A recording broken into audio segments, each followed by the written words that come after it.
ప్రతిఘటన టీవీకి స్వాగతం. క్షణక్షణం మీకోసం.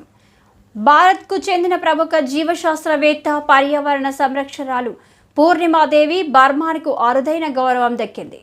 ఉమెన్ ఆఫ్ ది ఇయర్ 2025 జాబితాను టైమ్స్ మ్యాగజైన్లో చోటు దక్కించుకున్న భారత్ నుంచి ఎన్నికైన ఏకైక మహిళ పూర్ణిమాదేవి బర్మాన్ కావడం విశేషం.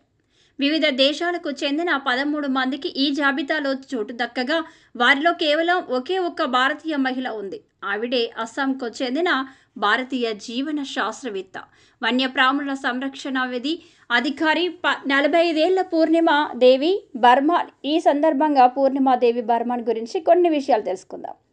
అస్సాంలోని బ్రహ్మపుత్ర నది ఒడ్డున ఉన్న గ్రామంలో పెరిగిన పూర్ణిమాదేవికి చిన్నప్పటి నుంచి ప్రకృతి, పక్షులు అంటే ప్రేమ, ఆసక్తితోనే ఆమె జంతుశాస్త్రంలో PhD చేశారు. ఆ సమయంలో గ్రేటర్ అజిటెంట్ స్టార్క్ అనే కొంగల జాతి గురించి పలు ఆసక్తికర విషయాలు తెలుసుకుంది. అరుదైన జాతికి చెందిన ఈ కొంగలు అంతరించిపోవడాన్ని గుర్తించి వాటి సంరక్షణకు చర్యలు తీసుకోవాలని నిర్ణయించుకున్నారు. అందులో భాగంగా 2007లో కొందరు మహిళలతో హర్గిల ఆర్మీని తయారు చేశారు.